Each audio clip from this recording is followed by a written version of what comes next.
All right, the next thing we're gonna do is get under here and take all the fuel lines off. Take them all the way from the switch valve all the way up to the front. I'm gonna take all the fuel lines off. I'm also gonna probably pull the brake lines too, and I'll probably have a video doing all the brake lines on it. I'm putting the stainless steel brake lines on it. So we'll go into there, I'll show you where I'm gonna hook mine into, and we're gonna start pulling the lines off of it.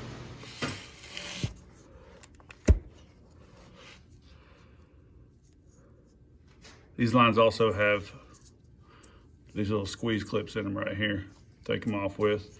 The front line is going to be your small line. Have to look, I believe that's going to be your return line, and then the rear line is going to be a little bit bigger, so that should be your feed line. All right, we've got the line loose. We got these off the frame. Just take a hammer on the side of the frame and just tap that through, and it'll pop right off. There's the other one right here. And this line goes up through here. All right, so here's the continuation of that fuel line. It's these two lines right here.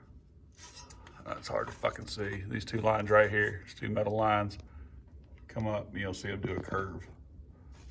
As they curve up into the motor right here. I've already got them disconnected up at the motor, but we're gonna just go ahead and pull all these lines off and just run the full line. Okay, I got the fuel filter system put on it and got one of the lines hooked up. It was very, very simple. Just drilled a couple holes in the frame here and just bolted that on. There's really nothing too hard about that. Just furthest line away from here, closest to your frame, is going to be your fill line. Put the brass fitting in it when it says the selector valve fittings in the kit. Put that in it with a 3/8 line, and it goes back and it just wraps back around and it hooks right into there. So then it comes through that. This is where you hook your 1/2 inch line, and now your 1/2 inch line goes back through and it goes back up to the front of the truck. The 3/8 line, the next one is the 3/8 line for the return.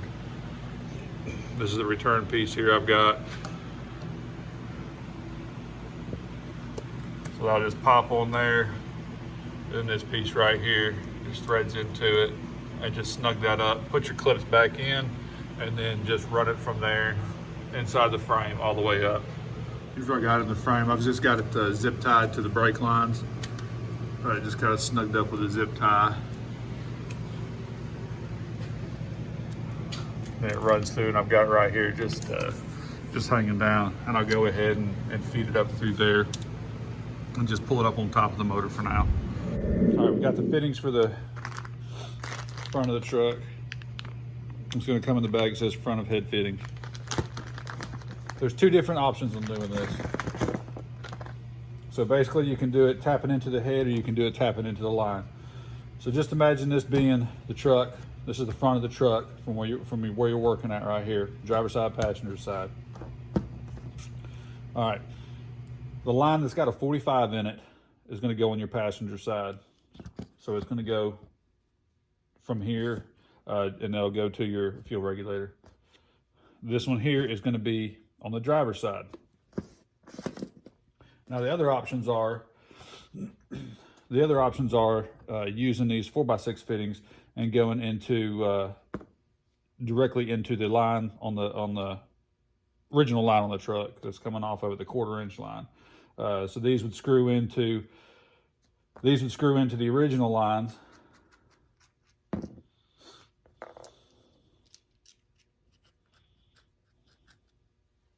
And then you have something that looks like that tapping into the original lines.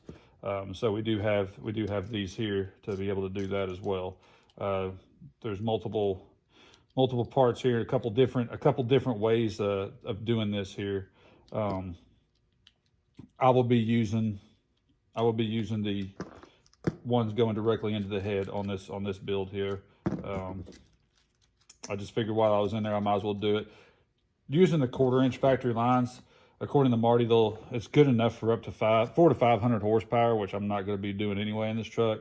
But I figured I'm right here. I wanted to go ahead and try it out and see what I could do about getting all new everything placed on it. But the biggest thing about this is the one with the 45 is going to go in the passenger head. The one without the 45 is going to go into the driver's head. So that's how you do that. If you don't want to do that, you can use the adapter pieces he's got here that screws into the factory lines coming out, so you don't have to unscrew them, and you could just hook right into those factory 1/4-inch lines.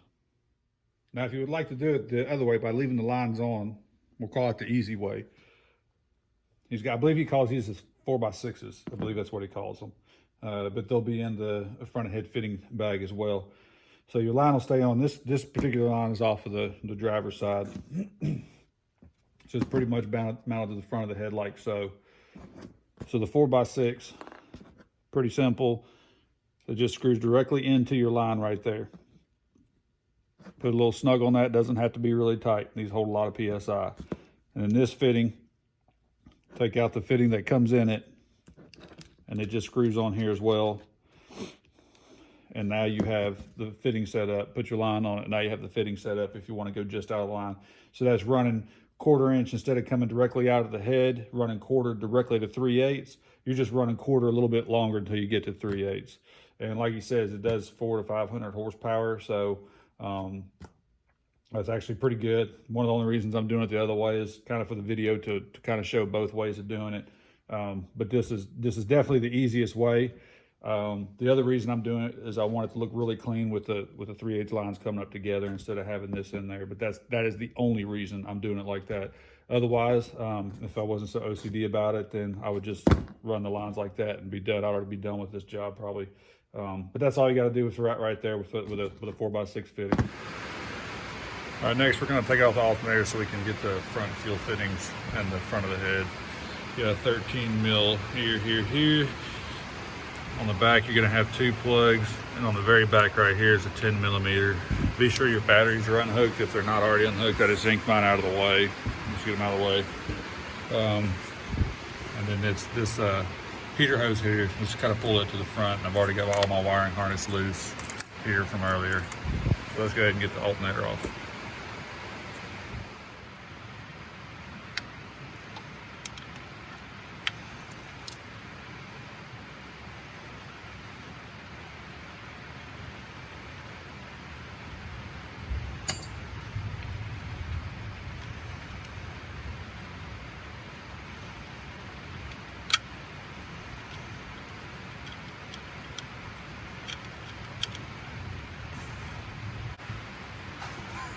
Get you a smaller screwdriver, kind of getting them back behind this one here. Try that fitting just over top of it there. Try not to break them. They're going to be brittle, so there's a chance they're going to break. Just try to be as soft as you can with them.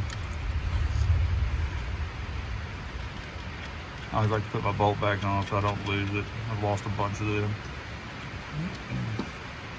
Also, you're going to have right here, you're going to have just a little clip here holding the hot wire onto it. You can get your pair of needle nose pliers and stick up under that. I've got some body trim removal piece I put up under here. And just work it up under there, pop out real easy. Now this is still tied to the front harness, so you can't really move it too far out of the way until you get the alternator, then you can push it back behind here again. Next, before we start loosening these bolts, we're going to pop off the belt real quick. All right, going to take off the belt by loosening the tensioner pulley right here. Inside here is going to be a 15 millimeter. Just put your ratchet on that and pull straight back to the passenger side.